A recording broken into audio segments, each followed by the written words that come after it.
इस गिरिराज का पूजन करेगा, इसका भजन करेगा, इसका कीर्तन करेगा, उसके जीवन में कभी भी कष्ट नहीं आएगा। और जो गिरिराज जी की परिक्रमा लगाता है भगवान उसके कष्टों को तो हर लेता है। बोले वृंदावन बिहारी लाल की। सुखदेव जी कहते हैं कि हमें तो केवल भगवान की प्रार्थना ही करते रहनी चाहिए, ताकि भगवान को कभी ना कभी तो याद हमारी आ जाएगी। याद आएगी उनको कभी ना कभी, कृष्ण दर्शन तो देंगे कभी ना कभी, कृष्ण दर्शन तो देंगे कभी ना कभी, कृष्ण दर्शन तो देंगे कभी ना कभी। याद आएगी उनको कभी ना कभी, याद आएगी उनको कभी ना कभी, कृष्ण दर्शन तो देंगे कभी ना कभी, कृष्ण दर्शन तो देंगे कभी ना कभी, कृष्ण दर्शन तो देंगे कभी ना कभी, कृष्ण दर्शन तो देंगे कभी ना कभी। इसीलिए अब ये विश्वास मन में जगाते चलो, कृष्ण गोविंद गोपाल गाते चलो। ऐसा विश्वास मन में जगाते चलो, ऐसा विश्वास मन में जगाते चलो, कृष्ण गोविंद गोपाल गाते चलो, कृष्ण गोविंद गोपाल गाते चलो, कृष्ण गोविंद गोपाल गाते चलो, कृष्ण गोविंद गोपाल गाते चलो। अपने मन को सुमार्ग लगाते चलो, अपने मन को सुमार्ग लगाते चलो, कृष्ण गोविंद गोपाल गाते चलो, कृष्ण गोविंद गोपाल गाते चलो। इसलिए भगवान का स्मरण करो, भगवान का चिंतन करो और भगवान से केवल एक ही प्रार्थना करो, ये जो हमारी इंद्रियां हैं, ये जो हमारा मन है, इसे प्रभु शुद्ध कर दो। और जब हम प्रार्थना करते रहेंगे तो भगवान अपने आप शुद्ध कर देगा।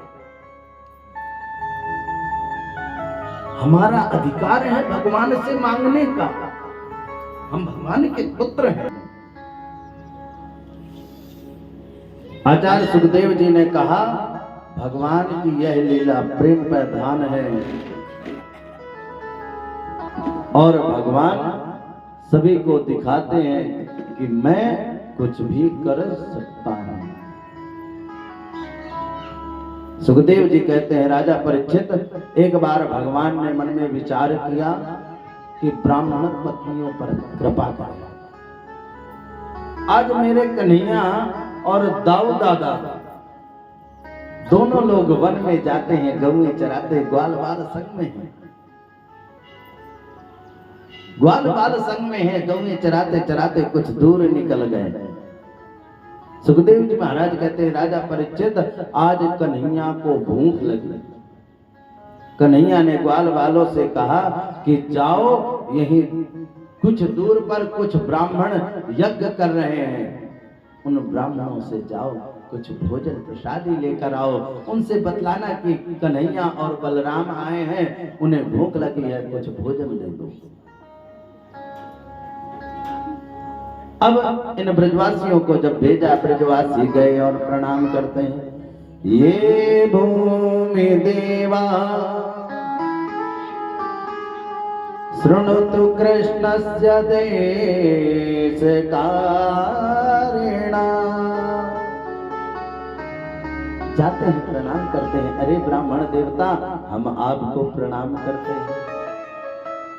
ब्राह्मणों ने कहा क्या बात है भाई, आज आप लोग यहाँ पर आए। उन्होंने कहा कृष्ण और बलराम का आदेश हुआ है प्रभु। उन्होंने कहा है कि आपसे जाकर कुछ भोजन प्रसादी लेकर आए, आप हमें कुछ भोजन की सामग्री दे दीजिए, क्योंकि आज कन्हैया भूखे हैं। उन ब्राह्मणों को भी बड़ा अभिमान था अपने यज्ञ का। उन्होंने डांट कर भगा दिया कि जाओ, हम अभी यज्ञ कर रहे हैं।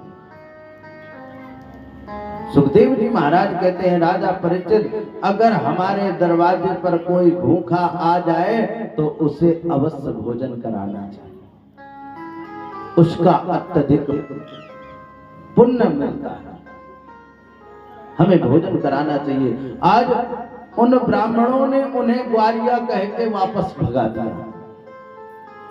जब भगाया वापस, आज परमात्मा के पास पहुंचे, कन्हैया के पास पहुंचे ग्वालवाल। कहा, कन्हैया देख, तूने कहा तो हम गए, लेकिन उन ब्राह्मणों ने हमें भगा दिया। कन्हैया कहते हैं कि अरे ग्वालवालों, आपको मांगना भी नहीं आता। अरे हमें तो उन ब्राह्मणों से नहीं, उन ब्राह्मणों की पत्नियों से मांगना चाहिए, क्योंकि माता स्वयं अन्नपूर्णा स्वरूप है। माताएं अन्नपूर्णा होती हैं। अन्नपूर्णा से जब मांगेंगे तो कभी भी झोली खाली नहीं रहेगी। और जाओ उनके पास, माताओं से भोजन मांगो। अब तो आज वह ग्वालवाल गए, उन्होंने आग्रह किया ब्राह्मण पत्नियों से। ब्राह्मण पत्नियों ने जब सुना कि कृष्ण और बलराम आए हैं तो उन्होंने 56 प्रकार के भोग बनाए और अपने हाथों में थाल ले लिया, चल दी। ब्राह्मण सभी यज्ञ कर रहे थे, आहुतियां दे रहे थे। ब्राह्मण पत्नियों ने सोचा कि अगर हम इनकी तरफ देखेंगे और इन्होंने मना कर दिया, मना करने के बाद अगर हम आएंगे तो हमारा पतिव्रत धर्म जो है वो नष्ट हो जाएगा। इसलिए हमें ऐसा कुछ करना चाहिए कि हम पतिव्रता धर्म नष्ट होने से भी बच जाए और कन्हैया को भोजन प्रसाद भी पवा दें। तो आज वह जो है सारी गोपियां घूंघट करके उन ब्राह्मणों की ओर आज वह चल देती हैं। अब तो वह हवन कर रहे हैं और केवल इशारे से कर रहे हैं, कहाँ जा रही हो। अब उन्होंने देखा ही नहीं, आज उन ग्वाल वालों के संग चले गए। आज सुखदेव जी महाराज वर्णन करते हैं कि उन ब्राह्मण की पत्नियों ने जब कन्हैया को देखा तो बहुत उत्साहित हुई, बहुत प्रसन्न हुई। मेरे कन्हैया, मेरे गोपाल एक वट वृक्ष के नीचे बैठे हैं। श्यामं हिरण्यं परधिं वनमाल्यवां धातु प्रवाल नटवेश मनोव्रत। आज श्याम वर्णधारी मेरे कन्हैया एक वट वृक्ष के नीचे बैठे हैं। आज उन माताओं को जब आते देखा तो मेरे कन्हैया कहते हैं, स्वागतम वो महाभागा आशास्ते करवाम किम यन्नो दे दृक्षा प्राप्त उपपन्नमिदं हिवा। माताओं, हम आपका स्वागत करते हैं। आप ब्राह्मण पत्नियों को हम प्रणाम करते हैं। हम प्रणाम करते हैं। एक पत्नियां बोलती हैं, गोपाल आपके लिए हम अपने हाथों से भोग प्रसादी बनाकर लाए, तो वो पाइए इसे। आचार्य सुखदेव जी महाराज कहते हैं, राजन आज वेद पढ़ने वाले वे ब्राह्मण भगवान के दर्शन नहीं कर पाए, लेकिन यह अनपढ़ ब्राह्मण पत्नियां आज भगवान को अपने हाथों के द्वारा भगवान को प्रसादी खिला रहे हैं। देखिए, कितना भी घर में काम हो, लेकिन भगवान का जो भोग लगे, भगवान को जो भोग लगाए, वो अपने हाथों से ही भोग बनाकर लगाना चाहिए। भगवान अत्यधिक प्रसन्न होते हैं। लेकिन आजकल भाई नौकरों का जमाना चल गया है, नौकर ही खाना बनाते हैं।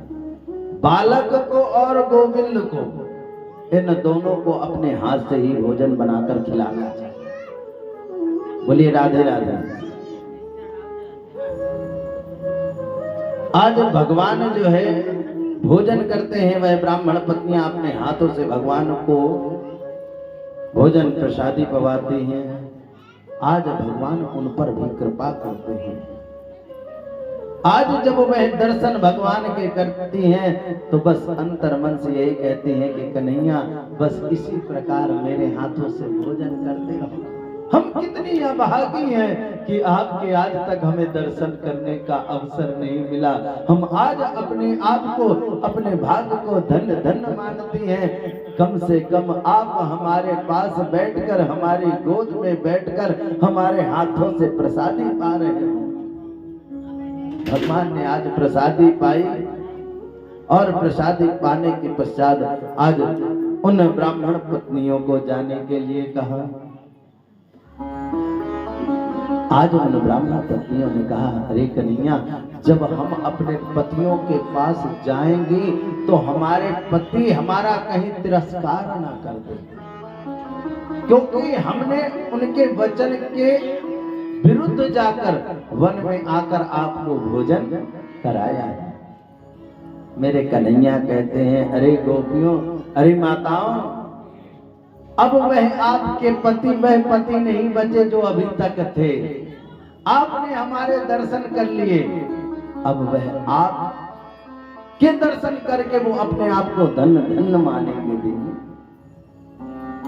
गोस्वामी जी कहते हैं, जा पर कृपा राम की होए, जा पर कृपा राम की होए, जा पर कृपा राम की होए, ता पर कृपा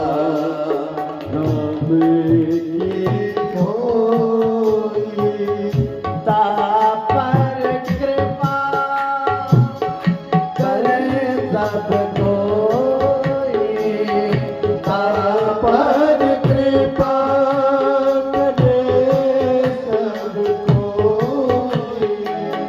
ता पर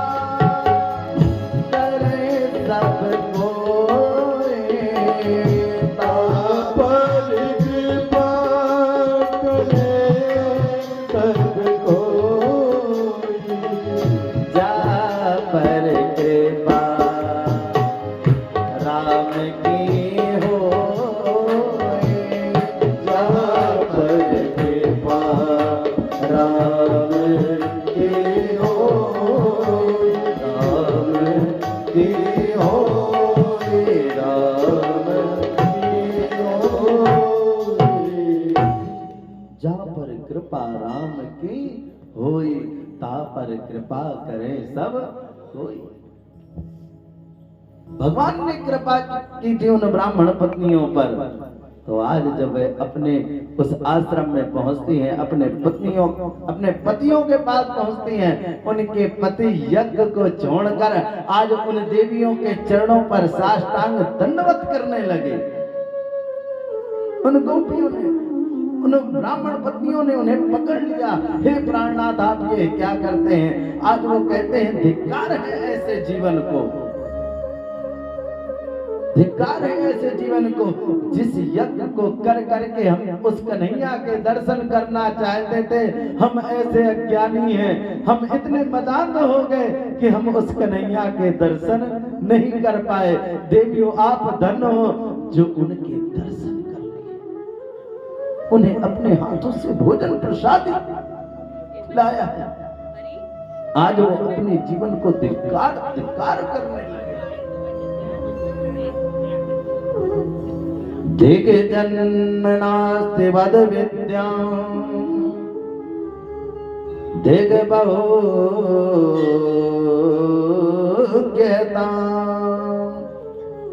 दिग कुलम दिग क्रियादक्षम, विमुखाये तदोक्षजे। दिग जन्म, ऐसे जन्म को धिक्कार है, ऐसी विद्या को धिक्कार है जो अनेक प्रकार के शास्त्रों का ज्ञान रखते हुए भी कन्हैया को पहचान नहीं पाए। ऐसे कुल को धिक्कार है जिस कुल में जन्म लिए और कन्हैया के दर्शन नहीं कर पाए। अब तो वह उन अपनी पत्नियों से क्षमा मांगते हैं कि हमें क्षमा कर दो।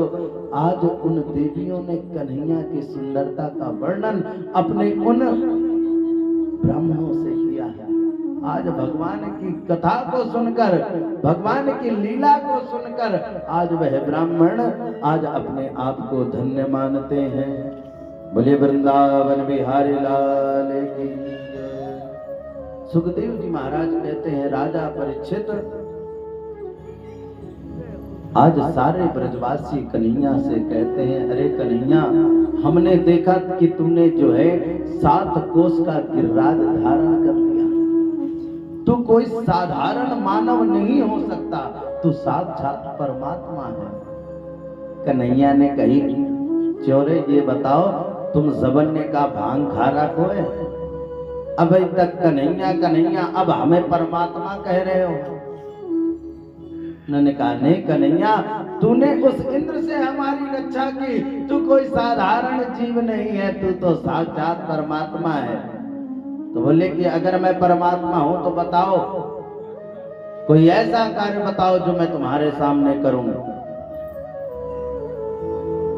उन ब्रजवासियों ने कहा, हमने सुना है कि वैकुंठ भी है यहाँ पर, हमें उस वैकुंठ का दर्शन कराओ। कन्हैया आज ले गए सारे ब्रजवासियों को, सारे ग्वालों को, आज ब्रह्म कुंड में डुबकी लगाने को कहा। और जैसे ही डुबकी लगाई, डुबकी लगाते ही आज वह सारे ब्रजवासी वैकुंठ को पहुंचे। देखा वहां पर सभी जितने भी दूत खड़े हैं सब चतुर्भुजी, 4-4 भुजाएं हैं सबकी। अब सब देख रहे हैं, आपस में बातें कर रहे हैं। उन्होंने कहा, ये बताओ द्वारपालों की हमारे कन्हैया कहाँ है? और जैसो इतनो पूछनो भयो, तो उन दूतन ने कही, मौनम आस्ति, चुप हो जाओ, शांत रहो। अब तो उन्हें बोलने भी नहीं दिया, उन्हें बड़ा कष्ट हुआ। देखा कि सामने जो है सिंहासन पर एक राजा की तरह बैठा है, वो बिल्कुल कन्हैया की तरह है। आपस में चर्चा करते हैं, कहते हैं वो जो बैठा है बिल्कुल कन्हैया की तरह है। फिर दूतों से कहा, हमें उससे मिलना है जो वो सिंहासन पर बैठा है। उन्होंने कहा, चुप रहो, यहाँ पर कोई भी नहीं बोलता है। और ब्रजवासी बगैर बोले रह नहीं जाते। जो बगैर बोले ना रह जाए और उसे बोलने के लिए मना कर दिया जाए, मानो उसके प्राण ही निकल जाएंगे। बोले राधे राधे। एक बार हम एक जगह से आ रहे थे, हमारी गाड़ी में आकर बैठी, आधे घंटे का सफर था, वहां से प्रारंभ हुई और जब तक हमारा स्थान नहीं आ गया तब तक बोलती ही रही। और जब उतरने का टाइम आया तो कहते हैं, महाराज जी हम ज्यादा बोलते नहीं है ना, इसलिए हमें कोई पसंद नहीं करता। आधे घंटे बराबर बात करती रही, बात में कहती हम ज्यादा बोलते नहीं है ना, इसलिए सब कोई हमें ऐसे करता है। हमने कहा, धन्य हो, आधे घंटे बिना स्टॉप के नॉन स्टॉप बिल्कुल बोलती चली आई और लास्ट में कह रही, महाराज जी हम बोलते नहीं है। हम सोचे जब ये बोलना चालू करेंगे तब क्या होगा, हैं? बोली राधे राधे।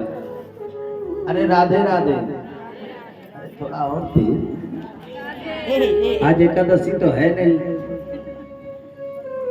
है ना, आज वैसे भी सप्तमी है।